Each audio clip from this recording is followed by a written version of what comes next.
il est deuxième artiste parolier en Afrique, après son maître Boum Mamadou, avoir été distingué meilleur parolier d'Afrique lors du Grand Prix de Kigali en 2022, Prix africain de développement Rwanda. Apprécions.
Il a dit l'ancêtre parleur, Fils, sache que c'est celui qui refuse de grimper à l'arbre, qui attend la tempête pour espérer manger les fruits qui tombent de cet arbre.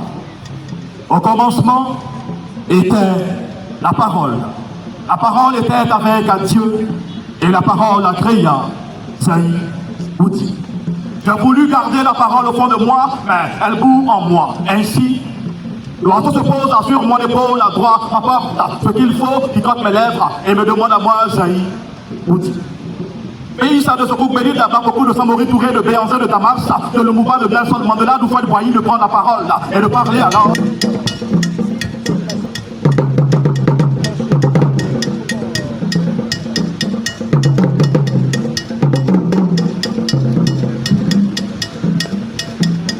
Chaque personne qui marche laisse des traces. Ce ne sont pas les paroles qui font la grandeur d'une personne, mais les actes. Tout acte à poser a le pouvoir de faire de nous des mortels comme des immortels. Croyez-moi, mon verbe a nous le mérite à d'une dame, il n'est plus à présenter mais à honorer.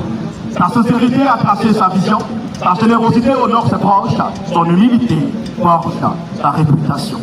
Quand on la voit, on reste sans mot dire. Elle a le regard à terre revolver, le sourire à caraméliser la démarche attirante, la forme qui enfante des émus. Elle héritait du feu, le promettait de la force de Dieu. Avant de parler d'elle, j'ai tourné cette femme à langue afin qu'elle le fourche, mais qu'elle perpétue avec la farouche de beaux mots sans mots qui la berceront par nous. Comme me le disait mon père, Fils, sache que le feu ne dit pas qu'il brûle, la mer ne dit pas qu'elle est dangereuse, le sel ne dit pas qu'il est salé.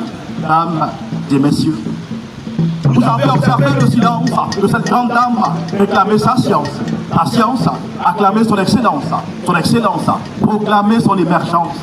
Avec des pas sages, épris d'amour, de vérité et de valeurs pures, elle fait de l'excellence son leitmotiv. C'est pourquoi, si ma bouche se taisait en ce jour, mon cœur exprimerait. Si mon cœur déprimait, mes mains l'acclameraient. Si mes mains étaient inertes, les pierres chanteraient en ce jour ses louanges. Oh, Zaï, Zaï. Madame la ministre, permettez-moi de vous appeler ainsi, Ako, tel qui fait comme Ado, hippopotame qui transforme positivement la vie de Boundiali. Je salue votre grandeur. Avec un leadership sans faille, vous écrivez un pan de l'histoire de la Côte d'Ivoire. Pour vous, le travail bien fait est une tradition que tout le monde doit pratiquer par passion. Grâce à vos efforts soutenus, Madame la ministre, les partenaires affluent de partout. L'école ivoirienne est sur le chemin de l'excellence. Là où certains pourraient porter des gants, vous avez utilisé la parole pour apaiser les tensions. C'est pourquoi, si ma bouche se taisait en ce jour, mon cœur exprimerait. Si mon cœur a déprimé, mes mains vous acclameraient. Si mes mains étaient inertes, les terres chanteraient en ce jour vos louanges. Zaï, Zaï. Madame la ministre, permettez-moi de vous appeler ainsi, Mako, tel qui fait comme Ado. Je salue votre grandeur. Je salue. Mesdames et messieurs, chers invités, en vos rangs, grades et qualités, faites-vous silence et saluez par des ovations bien nourries cette dame de valeur, de grandeur, d'espoir, de savoir, ce miroir des hommes et des femmes intègres, Madame la ministre Marietou Bonu. Mon père me disait toujours, fils, parle quand il est beau, mais fais-toi silence quand il le faut. Et sois belle à parole, qui s'incline à vos pieds et qui vous dit merci, merci, c'était Zaï. Merci.